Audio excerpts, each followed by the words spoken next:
Hello, my name is Jason and welcome back to I Have a Story. This video I'd like to talk about automotive sensors. I'm here to talk about a lot of different topics because I'm very knowledgeable in a wide, very vast array of areas in the world. It's just something I take to. I have a need to know. Um, but I seem to have also figured out several of life's mysteries, and that's part of what I want to share on my channel here.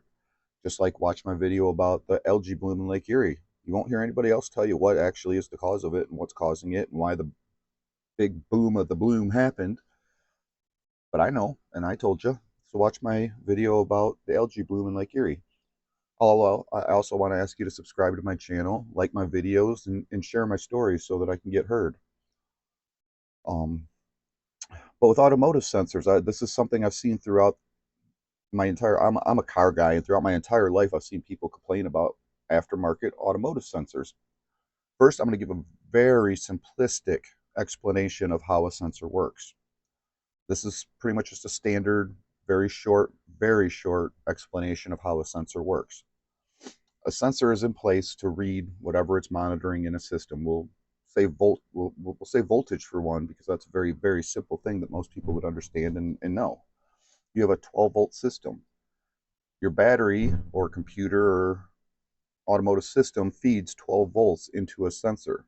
Now that sensor feeds back to the computer a different voltage reading, and that is how it tells the computer how to change all the other parameters of the running engine to calibrate to get one another. So, say in a charging system, very simplistic, one that most people should be able to understand. Car puts out, and it's more than this, I'm just using standard numbers, 12 volts. 12 volts goes into a sensor, it says, hey, we're getting 12 volts, we're happy. Now that voltage drops, hey, we're only getting 8 volts, and it sends a signal back to the computer at 8 volts and says, we're not happy anymore, we're supposed to be at 12. Now the problem with aftermarket sensors is that when a car manufacturer designs and manufactures a car and puts its own sensors in that vehicle, they patent those sensors at a set number. So if it's supposed to trip your light at 8 volts when your voltage dropped, and you get down to 8 volts and it's supposed to trip a light on your dash to tell you your voltage is down, well, another automotive manufacturer or an aftermarket manufacturer cannot produce a sensor that's allowed to trip at 8 volts. Okay, well, apparently there was another glitch in the matrix. You saw it in the very last video that I aired, and it just happened again. This is one of the mysteries I can't figure out. $1,200 phone, and it still does whatever it wants to do. It's one of the absolute worst phones I've ever owned. The only thing spectacular about it is it's got one of the best cameras on it I've ever seen. So my cameras just stop recording, they start recording, they do whatever they want whenever they want. So now I got to try to figure out where I left off and pick back up where I was. I was talking about the automotive sensors and how an aftermarket sensor with a charging system is not allowed to read at 8 volts output to trigger your light because the original one was patented at 8 volts. So now an aftermarket manufacturer has to change that voltage. It'll still do the same thing, just at a different time. Same thing with your oxygen sensors, your O2 sensors, all the sensors on your engine. Now every aftermarket manufacturer comes out and makes a sensor, they patent it. So now that one company put theirs at 8.2, now another one puts theirs at 7.8, another one puts theirs at 8.3, and this is why the sensors are having problems registering in your car when you put an aftermarket sensor in there. I had a friend a long time ago, you remember the Ford Probe? I remember back in the day, twice he had that car in the shop, and twice they put aftermarket sensors in there. The car left the shop running, but then it quit running. Why? Because it takes time for all those sensors to calibrate with one another and realize that this sensor is reading off of what that sensor is reading, back to the computer, back to that sensor, and all of it trying to figure itself out. And that other sensor that you put in there that's an aftermarket sensor is reading off just enough to where this other sensor now isn't happy. So it's causing the engine to start running bad again. Twice with that Probe, he took it into the shop. Twice they put aftermarket sensors in there. Twice he brought the car back and we put Motorcraft sensors in there. Yay, car was fixed. Could not put an aftermarket sensor in that car. Or at least the batch of wherever he was getting them from, or that shop was getting them from and was putting them in that car. because they're reading off just a little bit. It's throwing off other sensors.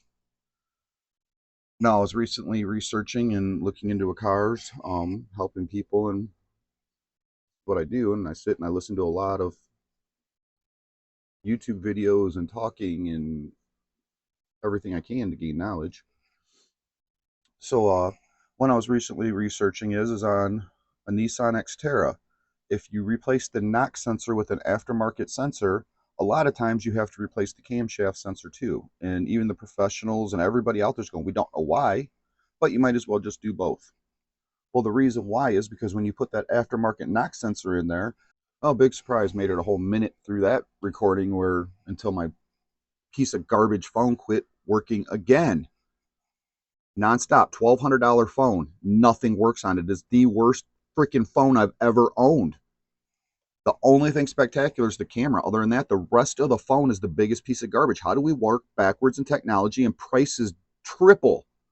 It's ridiculous. How is any phone worth $1,200 and it don't even work right? The last one was $800. I took it back within 1 week. Said this is the biggest piece of junk phone I've ever owned. How are these phones getting more and more expensive and more technologically advanced and they don't freaking work? So now I got to try to pick back up where I was again and getting upset through all this. This is part of why I don't make videos a lot too, because I sit here and my electronics just do whatever they want. My counselors listen to me complain about this over and over since I've been talking to her. So now back to where I was again. Now I'm gonna have to edit all this stuff together now. This drives me nuts every day. Every day I go through this. Every day, no matter what electronic device I touch, it all just goes to hell. Tired of living in this world of disposable crap and making no progress. So many people are just so happy not making progress. I can't do it. It drives me insane. I hate wasting time. It's a waste of life to deal with all this garbage. So back to the sensors again, if I can even fit, maybe I'll get this finished. So I could try to remember where I was at. We have all these automotive manufacturers producing all these sensors. And the reason that knock sensor, when you replace the knock sensor with an aftermarket sensor, now it's reading just slightly off from what the original sensor did. And the original sensor on the camshaft intake, not intake, but where sensor reads, it's expecting a voltage of a specific number. And when that other one, an aftermarket sensor, is sending a different number to the computer and it's reading different numbers than what's supposed to be there, now it's going to trip and set off other sensors, because now this sensor has to calibrate to what that sensor is reading in order for it to tell the computer how to read all these parameters. I don't know why we have to have all this garbage. And this is part of my problem too. They want to claim this is all so much better for the environment and so much. It's all a bunch of smoke being blown up your heinies. Cars still average just barely over 20 miles per gallon, and we're still, really gas mileage has not advanced. Yeah, there are cars out there that get 35, 40 miles per gallon. When we get into hybrids, we get into building cars like tin cans that weigh nothing and have nothing to them. Lighten the weight, that's one way to shave fuel mileage, and that's how the foreign automotive manufacturers came in with the fuel economy.